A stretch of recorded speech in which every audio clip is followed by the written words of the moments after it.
El contenido y las imágenes de este programa se difunden con fines noticiosos y de interés público. Además, los comentarios, opiniones y expresiones de sus invitados son responsabilidad exclusiva de ellos y no representan ni deben interpretarse como la opinión de este canal. EICNEX, nuestros periodistas y presentadores mantienen un nivel de compromiso con su audiencia, de entretener e informar de manera objetiva y con responsabilidad.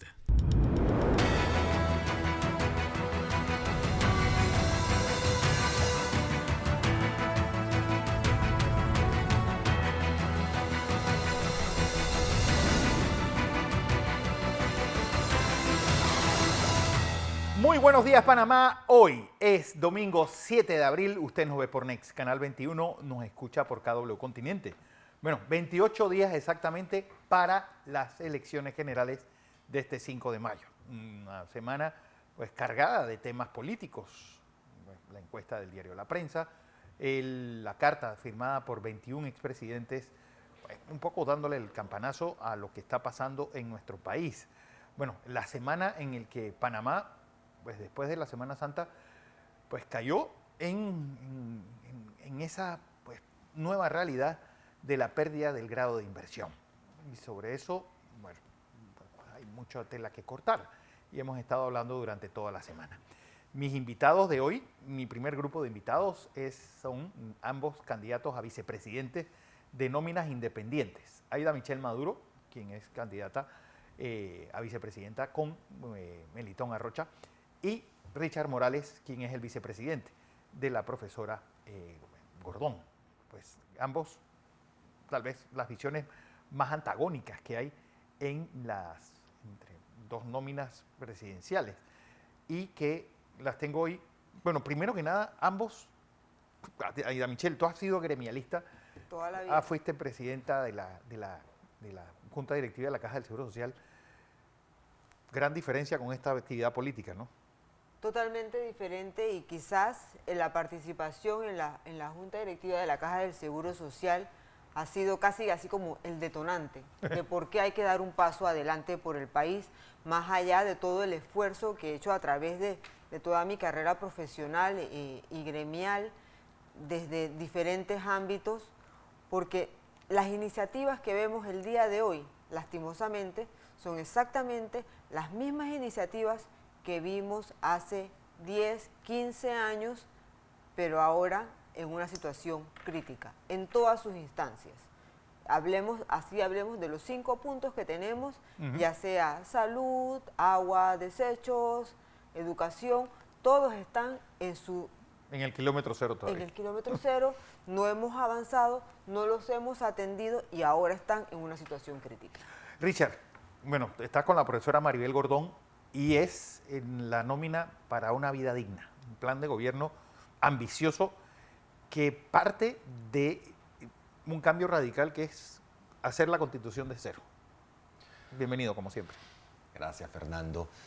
Efectivamente, nosotros estamos planteando que Panamá requiere una transformación de raíz. Eso implica superar el estado delincuencial bajo el cual hemos estado hasta el momento. Ese estado donde el fin último es hacer negocios y no garantizar los derechos de las grandes mayorías, de todos.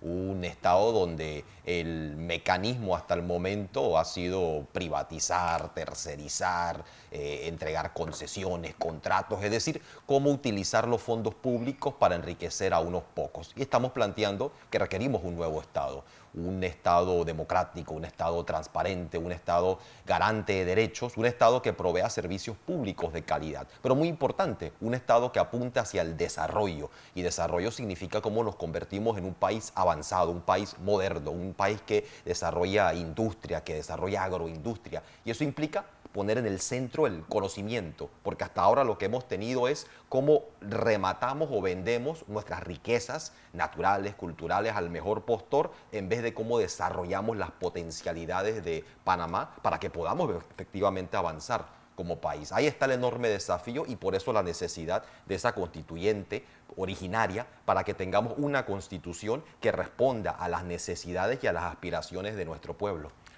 ¿Ves ese cambio radical, Aida Michelle?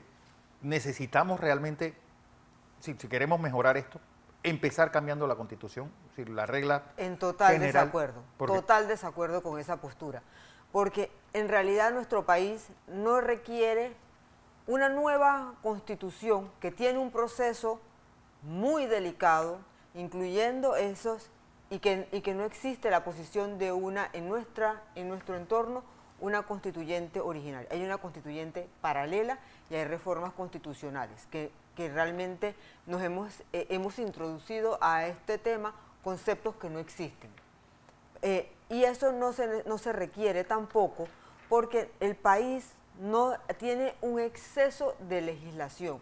Por eso requiere reformas constitucionales puntuales que no nos van a cambiar la situación. Lo que pasa es que el hartazgo es tal que en este momento hay ese sentimiento que quizás si nosotros tenemos una constitución totalmente nueva, eso nos va a dar en este momento ese cambio, como si fuera de varita mágica, porque son muchos las situaciones o los desafíos que atraviesa el país en este momento, que van desde las necesidades más elementales del ser humano hasta aquellas situaciones en que cómo desarrollamos realmente la economía del país. O sea, porque la corrupción en este momento se acepta como buena en el país. Eso no quiere decir que lo que el país requiere es un cambio de ideología, porque al final de cuentas tenemos todos los ejemplos en América Latina que han hecho ese cambio y están en situaciones muy deprimidas y el país no ha prosperado, y lo podemos buscar uno a uno. Y solamente, lo que han demostrado los que están bien económicamente bajo tendencias de izquierda, es al final porque son unas dictaduras y que está concentrado el poder solamente en unos cuantos. No es así al beneficio de todo el país. Y el más reciente ejemplo de esta situación, a pesar de que la situación es todavía más marcada en Nicaragua, vemos como una economía que era muy próspera, como era la economía venezolana, y ahí vemos lo que tiene el día de hoy, a donde el pueblo tiene necesidades que no se satisfacen y solamente viven bien quienes están en el poder. Richard, ¿cambio de constitución implicaría cambio de sistema económico? Hay que estar claro en varios elementos. Primero, vayamos a la historia, porque cuando no se maneja la historia, la gente dice, bueno, la gente habla un poco desde la ignorancia. Panamá ha tenido 4 constituciones, 1904, la del 41, la del 46, la del 72. Todas estas constituciones se cambiaron sin atender lo que decía la constitución que existía previa a ella. Una constitución nace del pueblo como soberano, tal cual reconoce el título 2 de nuestra constitución. Aunque no lo reconociera, así fuera el hecho. En la medida que toda nación que aspira a ser democrática le reconoce al pueblo la soberanía. Esto significa que el soberano que crea el poder constituyente tiene el derecho, la potestad de darse una nueva constitución, porque es quien la hace. La constitución que existe no puede limitar al pueblo a darse una nueva constitución, tal cual ha sido el caso en Panamá históricamente, tal cual ha sido el caso en muchos otros países alrededor del mundo. La última palabra la tiene el pueblo. ¿Qué término se inventó en Panamá? El de constituyente paralela. Eso se inventó en la reforma constitucional del 2005. Una invención del gobierno de Martín Torrijos que pactó con el gobierno de Mireya Moscoso. ¿Por qué? Porque no se atrevían a darle al pueblo la potestad de decidir. Porque ¿qué había pasado históricamente? Históricamente el pueblo había rechazado 2 veces los intentos de imponer reformas constitucionales desde arriba. Se la rechazaron a Pérez Valladares, se la rechazaron a Endara, así que dijeron, no podemos confiar en el pueblo porque el pueblo está opinando distinto a las élites. Vayamos un momento al tema de Cuba, Venezuela, Nicaragua, porque ya es como un discurso bien trillado, ¿no? Aquí tenemos en América Latina el ejemplo de Uruguay. Ahí gobernó la izquierda 15 años con Pepe Mujica, con Tabaré Vázquez. Hubo alternancia en el poder, la derecha ganó la última elección, la izquierda probablemente va a ganar nuevamente. Y hay otros muchos ejemplos en la región latinoamericana de gobiernos de izquierda que han tenido éxito. Está Lula. Cuando estaba Bolsonaro, Brasil se volvió una vergüenza internacional. Llegó Lula, Brasil nuevamente entre las 10 economías más grandes del mundo y nuevamente Brasil invitado a los grandes foros internacionales como una potencia regional. Otros ejemplos latinoamericanos hay, ya dije Uruguay con Pepe Mujica, ya dije Brasil. Pero si nos vamos incluso a otras latitudes, tenemos los ejemplos de los países europeos, donde los estados de bienestar son un resultado de gobiernos de izquierda. Es decir, los países con los mejores indicadores sociales del mundo han sido históricamente gobernados por la izquierda. O vayamos al ejemplo más impresionante de crecimiento económico e industrialización y erradicación de la pobreza en las últimas décadas, o incluso más, que es el caso de China. China, gobernado por la izquierda, se ha convertido hoy en la segunda potencia económica del mundo. Estos son hechos irrefutables. Así que yo diría que antes de quedarnos en ejemplos trillados, vayamos a la historia, vayamos a la realidad. Pero lo importante es esto. Quien ha gobernado históricamente Panamá es la derecha, y el continuismo que implica el país del pasado, el país de la desigualdad, el país de la corrupción, el país de la devastación ambiental. ¿Qué queremos? Queremos un país donde haya progreso. ¿Y progreso qué significa? No simplemente proliferación de rascacielos, centros comerciales, de resorts, significa que la calidad de vida de la gente se eleve, que haya trabajo digno, con salario justo, que tengamos una economía pujante, con industria, con agroindustria, con conocimiento, que logremos insertarnos en el concierto de las naciones de una manera donde nuestra opinión importa en lo que sucede en el mundo, en los asuntos de la paz, del combate al cambio climático, del desarrollo de los pueblos del sur. Estamos apuntando a avanzar hacia el futuro, no quedamos en el continuismo de ese pasado de corrupción y desigualdad. Pero es que la pregunta es decir, tal vez tú no, Richard, porque eres mucho más joven que nosotros, pero es decir, nosotros vimos un país en el 80 de niños, en el 90 de jóvenes, en el 2000 como pequeños empresarios, lo hemos visto ya en las 2 décadas de este siglo, es decir, y son países muy distintos, avanzando hacia adelante. Es decir, la pregunta es, ¿realmente nosotros estamos en un momento para empezar de cero o tomarlo y eliminar solamente lo malo que tenemos? Aida Michelle.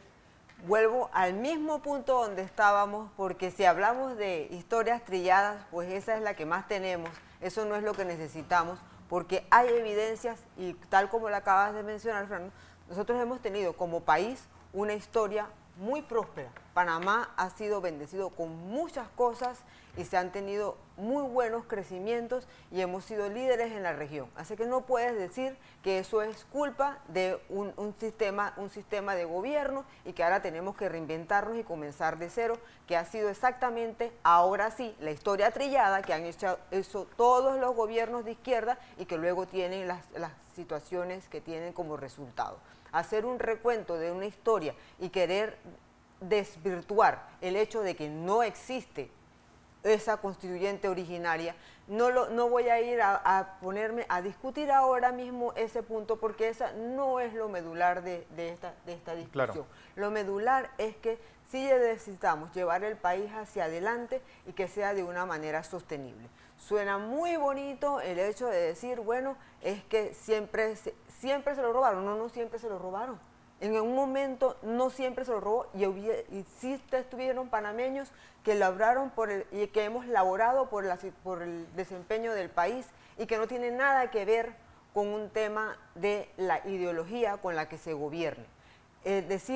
Mencionar a China es decir, al final, ¿China qué es? China es una dictadura. Tampoco es un gobierno. No es un gobierno socialista donde todos viven bien dentro de la prosperidad y dentro de lo que le permite el gobierno. Porque si vas a ver, cuando fue la pandemia, no fue que le dijeron, bueno, ustedes pueden salir, sino te dijeron, tú te quedas ahí y tú estás encerrado y no puedes salir. Entonces, eso no me vas a decir a mí que está dentro de ninguna libertad, de ninguna democracia, ni del bienestar del pueblo. Y cuando hablas con el pueblo, te vas a dar cuenta de eso. Sí hay beneficios en otros sentidos, pero querer idealizarlo tan como que el cambio, eso es lo que no habrá corrupción. Hay corrupción en los gobiernos de izquierda y no es que ahora mismo, porque los gobiernos de derecha son malos, porque nada más hay corrupción. Hay gobiernos de derecha y hay muchos más ejemplos de gobiernos de derecha muy prósperos que esos ejemplos de gobiernos de izquierda que han llevado este bienestar a todos los países y sobre todo en Europa, a donde queremos ver cuáles son los beneficios que reciben, pero no queremos aportar a las condiciones, porque eso significa que todos debemos contribuir al desarrollo. Desarrollo quiere decir, si todos tenemos que contribuir dentro de nuestra medida, en la carga tributaria. Eso no es que la carga no debe ser que solamente la paguen los que más tienen y los que más han logrado, y los otros no pagan porque debe sostenerlos el sistema, que sean solidarios a todo lo largo. ¿Sí? Esa libertad de empresa, esa libertad, ese sueño de poder lograr algo más, ese ímpetu que tenemos como seres humanos de siempre tener una mejor calidad de vida, eso se puede lograr en los sistemas de derecha. No querramos desvirtuar que porque existen errores que se han cometido en el gobierno y porque existe corrupción en algunos términos, que en un tema ideológico es lo que lo cambia. Richard. Me parece importante que nosotros tenemos que aprender en el mundo de los casos de éxito. Ajá. No vamos a copiar, no vamos a emular, porque ningún país es igual a otro y la historia de Panamá es muy singular, tú lo sabes muy bien, Fernando, la historia del transitismo en Panamá, de la importancia de su posición geográfica, estratégica desde tiempos coloniales. Somos un país que geográficamente, geopolíticamente, tiene que maniobrar con mucha inteligencia.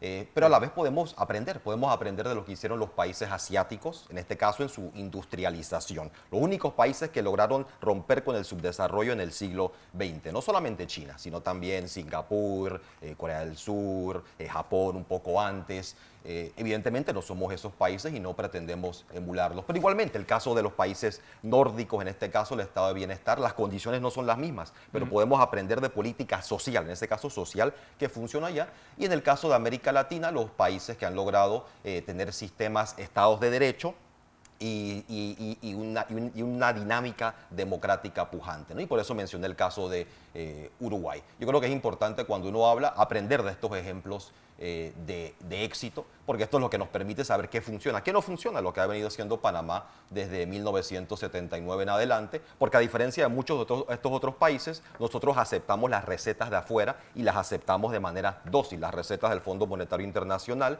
y del Banco Mundial respecto a cómo tenía que organizarse la economía, y eso ha llevado a que Panamá sea un país prácticamente ya sin industria, con una agricultura que ha ido deteriorándose paulatinamente y donde los estándares de vida han ido reduciéndose. Si vamos a temas, por ejemplo, del pago de impuestos, Panamá es el país de América Latina con la menor presión tributaria, es decir, 12.5% más o menos del PIB. Es decir, este es el país donde los impuestos representan la menor proporción del PIB en la región, y la evasión del impuesto sobre la renta de los capitales ronda entre el 60 y 70%, depende del año. Esa data habría que desmenuzarla más, pero la dejé de información limitada. Así que hay una alta evasión de impuestos de los grandes capitales en Panamá, no de los asalariados, porque el asalariado no puede evadir impuestos, se los descuentan del cheque y el consumidor tampoco. Así que aquí hay injusticia tributaria, injusticia fiscal en Panamá. Los grandes no pagan, y además de que no pagan porque están evadiendo, muchos de ellos reciben las exoneraciones, como el intento de pasar esta ley que iba a exonerar el 100% de los impuestos en la inversión turística durante el gobierno de Cortizo. Yo creo que lo importante es tener presente esto, tener presente que Panamá es un país donde hay injusticia tributaria, y Panamá es un país donde ha habido una continuidad histórica, donde incluso, mira lo que han hecho los gobiernos que hemos tenido, despilfarraron una de las inyecciones económicas más importantes que país en el mundo pudiera recibir. En el 99 Panamá recibió la zona del canal, el canal Puertos. ¿Qué hizo con eso? Lo ha despilfarrado completamente. ¿De dónde viene ese crecimiento que ha tenido Panamá los años? Esa inyección de miles de millones de activos de la zona del canal que hemos despilfarrado en una vorágine de especulación de bienes raíces y de construcción de hoteles de lujo, de los rascacielos, de los centros comerciales, y no lo invertimos. No lo invertimos en educación, no lo invertimos en salud, no lo invertimos en conocimiento para poder tener industria. Se despilfarró eso bajo un paradigma y modelo de fracaso. Por eso cuando hablamos de que necesitamos un nuevo paradigma, eso implica un nuevo paradigma económico que se basa en el conocimiento, se basa en industrialización, se basa en servicios públicos universales. ¿Es empezar de cero? No, sería ridículo empezar de cero. Tú potencializas lo que ya tienes. El principal recurso económico que tiene Panamá es su posición geográfica. Utilicemos la posición geográfica y el sistema logístico para potenciar la producción en el país, porque ahora mismo el sistema logístico existe en función solamente solamente del tránsito en el corredor interoceánico. Interconectémoslo con las regiones que tienen capacidad productiva en este país y empecemos a tener un desarrollo logístico en función del desarrollo productivo del país. ¿Qué visión ves? Tengo que poner una parte aquí, porque pensar que no hay desarrollo industrial tampoco es cierto. Eso es estar totalmente desligado de cómo ha ido evolucionando el sector. El sector industrial, el sector manufacturero de Panamá, si bien es cierto, no ha crecido al mismo nivel de otras actividades económicas, y eso es también un paradigma que hay que romper. Panamá tiene que ofrecerle valor agregado a todos esos productos que pasan a través de la vía interoceánica, claro, pero deben parar aquí para darle ese valor agregado y que lleguen a sus consumidores finales, que al final no es el mercado nacional. ¿Qué hace que eso no ocurra? Es decir, educación, el código de trabajo también, que es otra de las camisas de fuerza que tiene la República de Panamá, pues básicamente burocracia excesiva. Es decir, ¿cuáles son aquellas piedras en el camino hacia el éxito que tenemos en nuestro país? Mira, si realmente sí hay oportunidades de crecimiento, especialmente en esa tecnificación. Y cuando hablo de tecnificación me quiero referir también a la digitalización de los procesos, agilidad de todos estos procesos burocráticos que hay que evaluar para darle trazabilidad, para darle transparencia. Y los están ligados a por qué no tenemos ese desarrollo, porque abrir aquí una pequeña empresa es un acto titánico. Claro. No importa cuál sea la actividad. Digo, que con 300.000 empleados públicos, obviamente alguien tiene que pagar eso. Al final lo que estás haciendo es, vamos a tratar de paliar el tema del desempleo engordando la planilla estatal. Y eso no es, la función del Estado es solamente dar las condiciones para que el sector privado pueda invertir y desarrollar la economía. Esa es la función de un Estado. Y el Estado trabaja para los sectores productores, no los sectores productores para el Estado. Ahora han elaborado una serie de requisitos que hace imposible que el 80%, para no decir que casi el 90% de las empresas de Panamá son micro y pequeña empresa. No son transnacionales, que es lo que está aquí hablando y apuntándole a que supuestamente todas las transnacionales deben ser, o todas estas grandes empresas que han sido exitosas y que también proveen un número muy importante de empleos, y voy a ir en tema de empleabilidad. El cuarto empleador de Panamá es el sector industrial. Wow. Entonces, no lo desestimemos así tan fácilmente, pensando que aquí no hay trabajos y que no hay tampoco trabajo de calidad, porque aquí el sector industrial, siendo el cuarto empleador, es el que requiere también mayor formación, porque no es solamente mover carga de un lado al otro. Ahora sí estamos dando valor agregado, y en eso tendrás que tienes varias empresas en Panamá a donde su desempeño está totalmente computarizado y a donde hay muy poco, una mano de obra, ya esa mano de obra tipo maquila, sí, que no es la que aplica para Panamá. Esa mano de obra está mundialmente evolucionando hacia la atención de estos equipos, ahora sí, de monitoreo del desarrollo de los procesos constructivos. A ver, Richard. Bueno, es cierto que la mayoría de las empresas en Panamá son pequeñas y medianas, micro, pequeña y mediana, pero también es cierto que ellas representan menos del 20% de la riqueza que generan las empresas. Aproximadamente como el 80% son menos de 5% de las empresas, que son las grandes empresas. Es decir, hay que ver lo que dicen los números, ¿no? Y también es importante que la participación de la industria en el PIB, al igual que la agricultura, ha ido en franco deterioro. La industria es menos del 5% del PIB. Esa es una realidad, y gran parte de la industria en Panamá ha sido desmantelada o vendida a capitales extranjeros. Es importante comprender cuál es el papel en la industria en un Panamá del futuro. Esto tiene que ver, pero hacías una pregunta que creo que es importante, Fernando. Tiene que ver con cuáles son las barreras, porque cuando tú dices por qué algo no ha sucedido, tienes que ver qué ha obstaculizado que Panamá tenga mejor capacidad industrial en este caso, ¿no? O que el sistema logístico se interconecte. O porque una empresa como... Es que yo lo digo desde siempre, y pongo este ejemplo macabro. que una empresa como Amazon, que se dedica a la logística, se vaya a Costa Rica, a San José, que no tiene, es decir, es un lugar bastante difícil de llegar, no tiene un aeropuerto importante, no tiene carreteras importantes, no tiene una carretera del Pacífico al Atlántico como lo tiene nuestro país, tanto en un canal seco de carga como en un tren, y en el canal obviamente de Panamá. Pero ¿por qué se fue Amazon a Costa Rica a contratar a 19.000 personas y no vino a Panamá?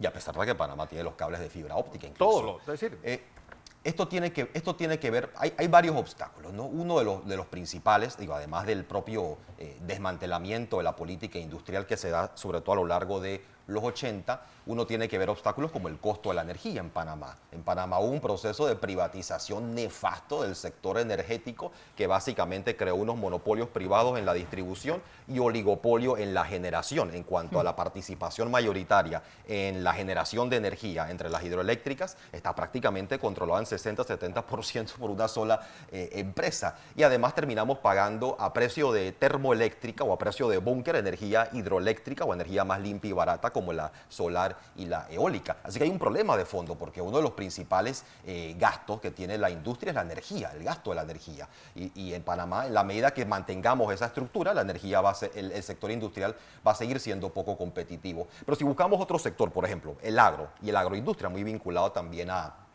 la industria en la medida que implica el proceso de transformación. Tú dices, bueno, ¿cuál es uno de los principales obstáculos a la agricultura en Panamá? El precio de la tierra, el costo de la tierra. ¿Y por qué la tierra es tan cara? Porque lo que se ha promovido en Panamá es el negocio especulativo de la tierra. Y eso viene así desde la legislación que se fue implementando en los 70. Y eso hace que el gran negocio sea cómo yo utilizo la tierra para revenderla o para quien quiera invertir en Panamá, pero simplemente para conservar el valor de su dinero. Y eso hace que la tierra sea excesivamente cara para el agricultor, sea que él quiera comprar o sea que quiera alquilar. Y si uno ve los números, por ejemplo, la gran mayoría de los agricultores en Panamá no tienen acceso a crédito. Una pequeña minoría tiene acceso a crédito o a la asistencia técnica del MIDA, por ejemplo. Y ahí es donde uno ve, por ejemplo, que hace falta una banca de desarrollo industrial y agrario auténtica que le asegure crédito a estos sectores. Así que ya estamos viendo un par de obstáculos. Estamos viendo el obstáculo del costo de la energía por los monopolios. Estamos viendo el tema del costo de la tierra por la especulación inmobiliaria y en general con la tierra. Y estamos viendo también otro obstáculo, es que Panamá no invierte en conocimiento. Panamá invierte 0.13% en ciencia y tecnología. Eso no es nada. Ni el sector público ni el privado invierte en conocimiento. Y si quitamos el Smithsonian de ese porcentaje, es 0.08%. Es nulo. Así que si Panamá quiere de verdad desarrollar industria, que es lo que buscamos en el Plan para la Vida Digna, industrializar, modernizar los sectores económicos de Panamá, tenemos entonces que empezar a invertir. Ahora, hay dos formas de adquirir conocimiento. Transferencia tecnológica, es decir, tú invitas a capitales a que vengan a Panamá a cambio del conocimiento. Eso hicieron muchos países asiáticos. Instálense en el país. Si ustedes se quieren instalar en el equivalente de Panamá Pacífico o de la zona libre, está bien. Pero a cambio de que tú estés aquí, yo quiero todos los conocimientos que tú estás implementando. Tú no vienes aquí de gratis. La otra, además de transferencia de conocimiento, es generación. Que Panamá empiece a invertir una parte significativa de su presupuesto público en innovación y desarrollo. Esa sería la clave, vale. Conocimiento. Bueno, mensaje final, que me quedé sin tiempo. Aida Michelle, empiezo contigo. Trabajemos en el desarrollo de Panamá, que Panamá tiene muchas oportunidades, no estamos por la vía de un cambio ideológico. Nuestro problema es simplemente, y el desafío que tenemos como panameños, es llevar el desarrollo tanto industrial como de la agroindustria y todas estas iniciativas llevarlas hacia adelante como país. No nos enredemos en ideologías. Richard. No se construye un nuevo país con viejas ideas y necesitamos nuevas ideas. Necesitamos ideas que han demostrado que pueden funcionar y eso significa apostarle a la gente, apostarle al conocimiento, apostarle a la educación, apostarle a la salud y a que tengamos fe, que tengamos esperanza que este país puede cambiar, porque nos han querido decir que aquí todo tiene que seguir igual y que tenemos que aceptar que todo siga igual. Nosotros tenemos fe y confianza en que los panameños podemos construir un nuevo y mejor país que ponga en el centro la vida. Así es. Bueno, a ambos les agradezco en esta mañana de domingo. Aida Michelle Maduro, vicepresidenta de Melitón Arrocha, y Richard Morales, vicepresidente de la profesora Maribel Gordón. Voy a información comercial. Cuando regresemos, hay más. Hoy es domingo 7 de abril y usted nos ve por Next, Canal 21.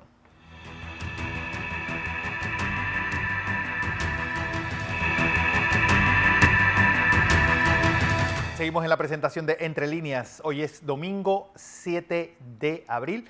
Y bueno, el tema de José Raúl Mulino y Zulay Rodríguez y Rómulo Rux, temas pendientes que han venido a enturbiar pues, este proceso electoral. Conmigo está una de las grandes autoridades en derecho electoral de nuestro país, Javier Ordinola. Bienvenido a Next Noticias y buenos días. Sí, buenos días, amigo Correa, gracias por esa presentación. Bueno, alguien que todo el mundo me da fe de tu especialidad como un experto en derecho electoral, y tal vez, no sé si se había dado una situación como esta, es decir, que estemos a menos de un mes, o exactamente a 28 días de las elecciones, y todavía no tengamos la certeza de que tenemos los candidatos que deben ir a este proceso electoral. Sí, definitivamente coincido con ese comentario. Estamos ante una situación inédita en donde un candidato surgido de un proceso primario de un partido, de una elección primaria de un partido, es inhabilitado a raíz de una condena en firme. Así que todo lo relacionado a lo ocurrido con el señor Ricardo Martinelli y su postulación, pues es un tema inédito. En efecto, no ha habido experiencia anterior y en virtud de ello, pues hay una ausencia en la normativa electoral de qué hacer cuando estas cosas ocurren. Porque a la larga, es decir, al final una condena y una inhabilitación es una muerte civil, pero al final es la desaparición legal del candidato. Eso no da pie para que suba inmediatamente el vicepresidente y quede tácito entendido que su única función es esa. Sí, a ver, tal como he señalado, pues al ser un tema tan novedoso, no había una norma que directamente se aplicara a la situación ocurrida con el señor Ricardo Martinelli.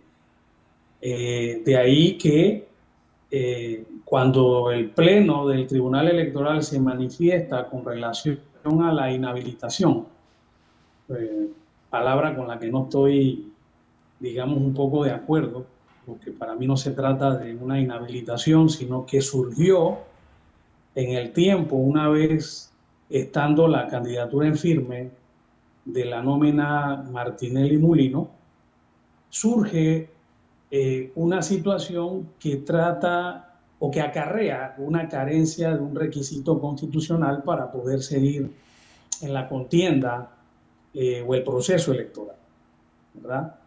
Como no había norma aplicable al caso, entonces el Pleno del Tribunal Electoral hace una serie de consideraciones con las que no estoy muy de acuerdo con algunas, pero arriba la conclusión de que en efecto, al caerse la candidatura del candidato principal, del señor Martinelli, entonces debe acceder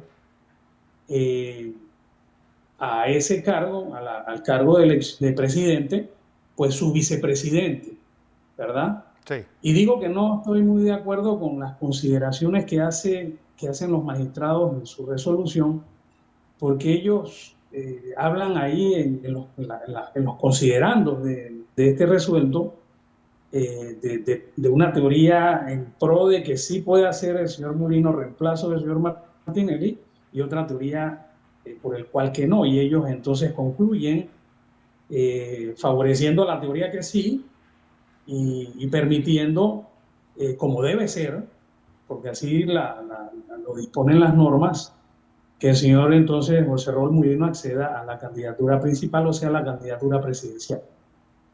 Bueno, pero la pregunta es, ¿por qué entonces se ha aprobado o se ha creado esta confusión? ¿Y por qué la Corte no rechazó eso de plano? Teniendo en cuenta de que los temas electorales tienen que ver con el Tribunal Electoral.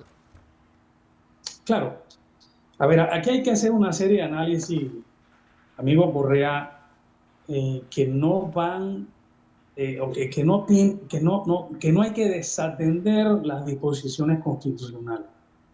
El artículo 142 de la Constitución establece o crea un organismo denominado Tribunal Electoral, quien tiene la competencia privativa para conocer todo lo relacionado a los procesos electorales. Y esto es así porque el artículo 142, que aquí lo tengo, dispone que ese organismo electoral denominado Tribunal Electoral dirigirá, vigilará y fiscalizará las fases del proceso electoral. En efecto, hay que entender sobre las fases del proceso electoral todo lo que conlleva a la organización y a las etapas que guardan relación con llevar a cabo un proceso electoral para elegir nuestras autoridades. En el Código Electoral se establece un periodo de tiempo para realizar elecciones primarias que son obligatorias en el caso de los candidatos presidenciales, y la norma pertinente indica que estas se van a llevar a cabo entre el 1 de junio y el 31 de julio del año anterior a las elecciones. Todos los partidos, dice la norma, con más de 100.000 miembros inscritos deberán proceder a realizar elección primaria. En el caso concreto de los partidos Realizando Metas y el Partido Alianza, el partido Realizando Metas lleva a cabo su elección primaria y de ella sale electo el señor Ricardo Martinelli, que con fundamento también en la ley electoral dispone inicialmente que la señora Marta Linares de Martinelli fuera su candidato a la vicepresidencia. Esta designación tiene que pasar por el tamiz de los directores nacionales, tanto del partido Realizando Metas y su partido aliado, que en este caso era o es el Partido Alianza.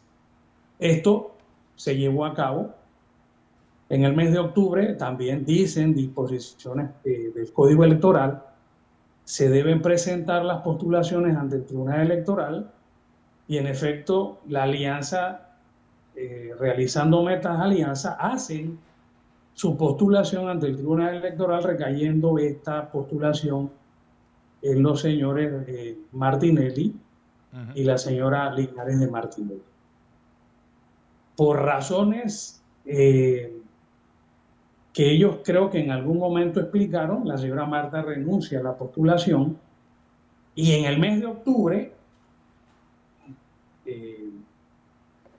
al momento de darse la renuncia, la señora Marta, entonces el señor Martinelli anuncia un nuevo candidato a la vicepresidencia, que nuevamente pasa por las manos de los directorios nacionales de los partidos que componen esa alianza electoral, y se dispone que sea el señor José Raúl Mulino.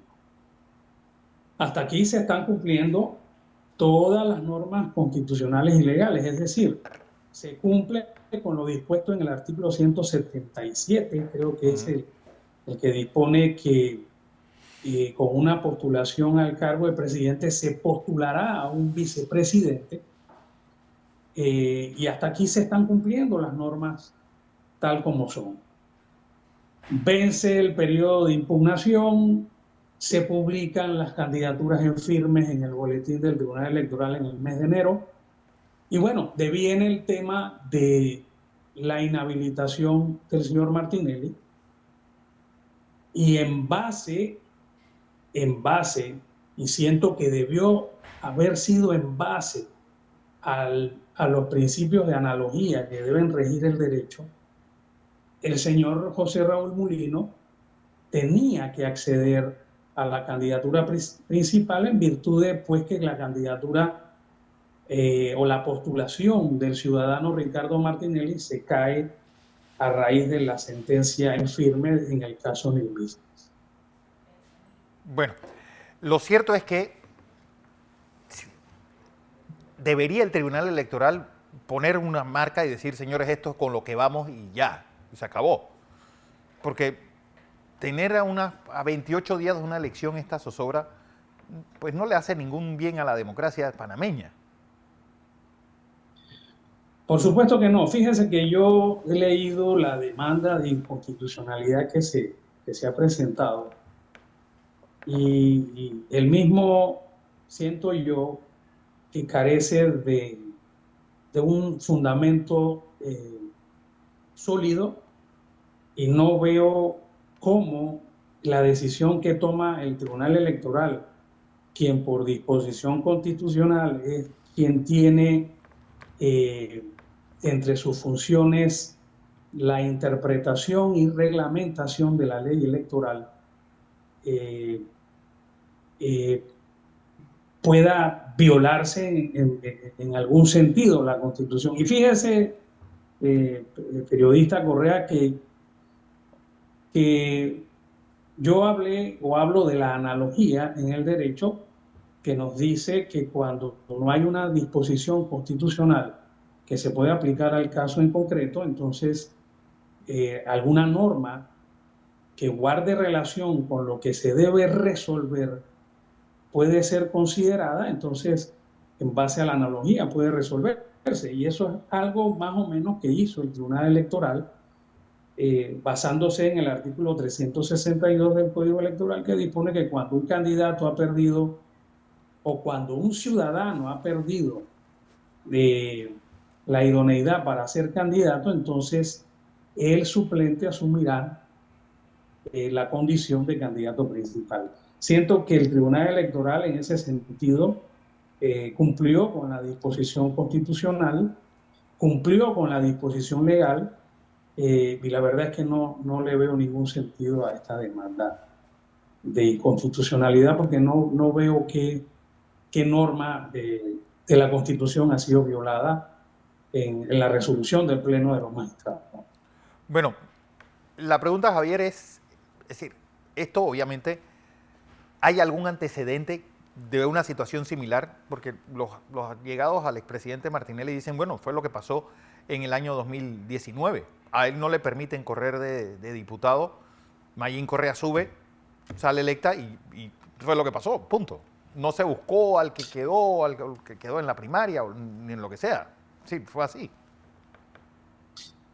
Sí, hay una situación un tanto parecida con el elemento que se trae a colación. En efecto, en las elecciones del 19,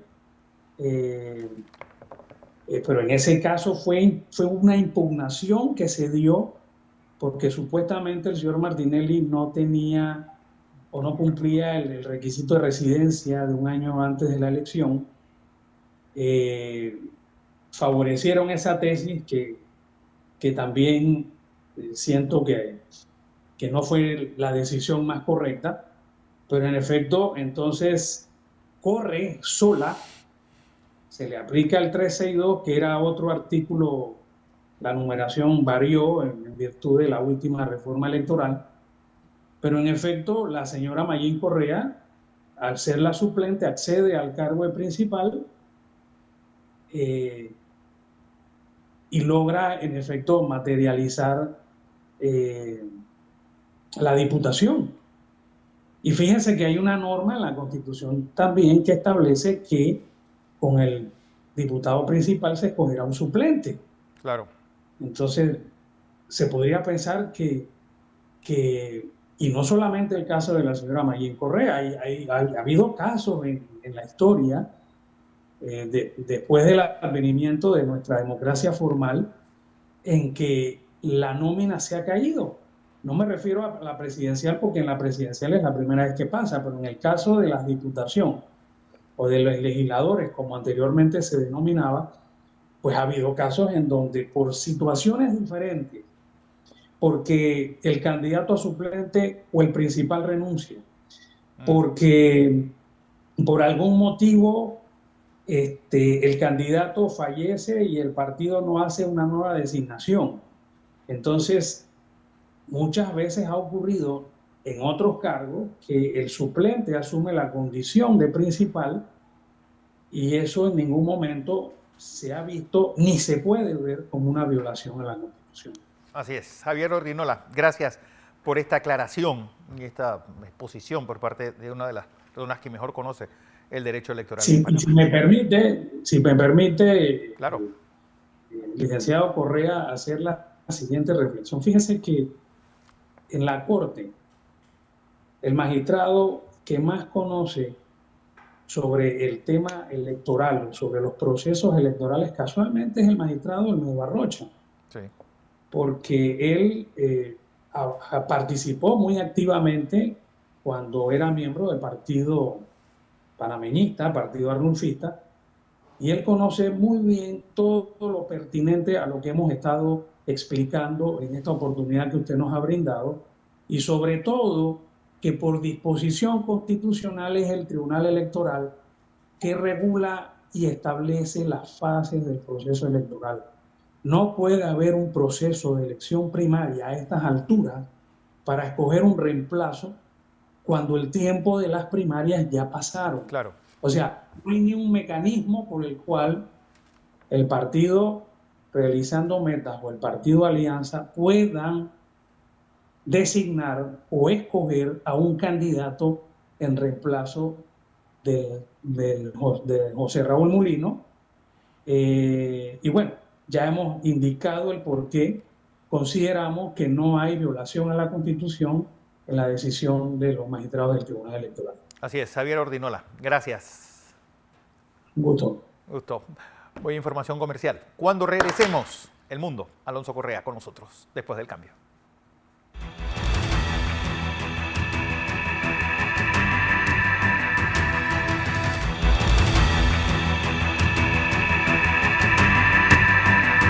Seguimos en la presentación de Entre Líneas. Hoy es domingo 7 de abril, 28 días para las elecciones. Pero ¿qué está pasando en el mundo en una semana donde pues, tensión nuevamente en el Medio Oriente y pues está el Rolex Gate en Perú? Alonso Correa desde Madrid, buenas tardes a ti, buenos días desde Panamá. Buenos días a todos y feliz domingo. Pues una semana que yo creo que es la peor noticia después de ver lo que sucedió la semana anterior, y es que el mundo parece irse de bocas a un enfrentamiento mucho más grande de lo que ya tenemos tanto en Ucrania como en Gaza. Primero, empezando por lo más serio, es primero la pérdida de aliados políticos y económicos que está sufriendo Israel después del ataque, según el ejército israelí, accidental, el ataque y la muerte de 3 chefs del World Central Kitchen de José Andrés, una organización sin fines de lucro que estaba tratando de alimentar a la población gazatí, y lamentablemente en un ataque israelí murieron 3 de los encargados de la cocina. Esto ha desembocado no solamente en críticas duras de gran parte de la Unión Europea a Netanyahu, el primer ministro israelí, sino una crítica directa del presidente español Pedro Sánchez a todos los movimientos militares que está realizando Israel dentro de la Franja de Gaza. Esto, además, se suma a la pérdida generalizada de aliados en armamento. En Reino Unido ya han criticado la oposición duramente y han dicho que de continuarse suministrando armamentos a Israel, podría el gobierno de Rishi Sunak pues ir en contra de la Constitución inglesa y chocar contra la Carta Magna de Inglaterra. Algo que afectaría bastante los movimientos militares, y más ahora en Israel, más ahora que tiene a Irán al borde de la guerra, después de un ataque en Damasco, un ataque de artillería en Damasco que mató a 7 oficiales, y todavía no se sabe la respuesta iraní cuál va a ser. Esto podría desembocar en un enfrentamiento generalizado en toda la península arábiga, teniendo en cuenta que tendrían a Hezbollah en el norte, a Irán junto con todos los grupos terroristas que salgan, que aparezcan de debajo de la tierra, atacando por algún frente. Llegarían militares de alguna manera posiblemente a la Franja de Gaza, y a Israel pues se les vería bastante dura la resistencia con tantos frentes abiertos. Primero hay que ver si la solución diplomática surte efecto y se logra pues calmar un poco esta situación y no desestabilizar aún más la zona. Además de esto, también hemos visto que en la semana, como ya lo mencionaste, Fernando, el Rolex Gate. En Perú, pues, es posible que veamos unas nuevas elecciones y un nuevo cambio de presidente, algo que parece ya muy, Frecuente. ya parece habitual, ya parece frecuente que a los pocos meses, a los pocos años, haya una nueva elección para elegir al gobernante, después que a Dina Boluarte, la presidenta, que llegó después del cese de Pedro Castillo, se le verán no solo exhibiendo, sino que no ha declarado una serie de relojes de alta gama. En Perú hay una ley que obliga a los mandatarios a declarar cualquier posesión, cualquier propiedad que supere los 10.000 soles, unos $2.700. Entonces, ya renunciaron, hubo renuncias esta semana de ministros, y hay que ver cómo el Congreso pues, lleva a cabo este juicio, este nuevo golpe a la estabilidad política peruana. Es decir, tú eres de la opinión de que los días de esta señora Boluarte están contados en la presidencia del Perú. Viendo una oposición tan agresiva y con tantas ganas de volver al poder luego de lo sucedido con Pedro Castillo, con ese intento de golpe de Estado que le explotó en la cara, hay que ver si el Congreso mantiene la unidad. Ya se ha visto que han conseguido, pues el día jueves, el Congreso rechazó la primera moción de vacancia, pero esto va a seguir, y una oposición tan molesta por la forma en la que la sacaron del gobierno no va a desaprovechar esta oportunidad para volver a intentar llegar al gobierno, a la presidencia. Claro. Bueno, temas de esta semana. ¿Qué vislumbras en el mundo? Primero, el principal es la respuesta iraní al atentado, al ataque israelita en Damasco, en Siria. Y segundo, la respuesta siria a ese mismo ataque, en donde perecieron también sirios, porque recordemos que entre Siria e Israel hay un conflicto bastante grande, un conflicto implícito, un conflicto que ha sido más de pequeños altercados que algo tan generalizado como lo de la Franja de Gaza, pero que es un conflicto al fin y al cabo. Y es que Hezbollah, financiado por Irán, mantiene un ataque constante en el norte de Israel y reclama parte de las tierras que ha conseguido Israel a lo largo de las varias guerras que han tenido, y pues pide principalmente la devolución de esas tierras de agricultura cerca de los altos del Golán.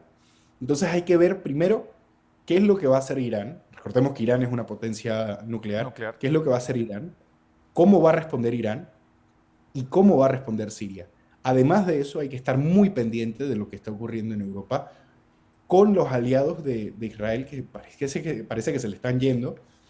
Y no hay que olvidar lo que sucedió la semana pasada con el atentado ruso, el atentado en Rusia, en Moscú, que todavía pues, está en los juicios recientes. Todavía no se ha visto realmente el verdadero golpe o la respuesta de Rusia a estos grupos islamistas. Una respuesta que puede fácilmente desplegar militares que ahora mismo necesitarían en Ucrania, militares en algún sitio del Medio Oriente, para tratar de acabar con los últimos remanentes de ISIS-K. Ok. Bueno, vamos a ver en qué termina todo esto. Alonso, gracias, como siempre, desde España. Y bueno, esta semana ya antepenúltima semana de campaña. Recordemos, ya hasta el próximo lunes 15 será el último día para presentar encuestas, y el 17 de abril será el último debate presidencial en una campaña pues, que a partir de mañana tendrá 27 días de actividad. Recuerden, con toda la publicidad terminando el próximo 3 de mayo. A todos, gracias por su audiencia. Les recuerdo, este programa se retransmite por KW Continente. Gracias, feliz domingo a todos, y nos vemos mañana desde las 6 en punto de la mañana en la edición matutina de Next Noticias.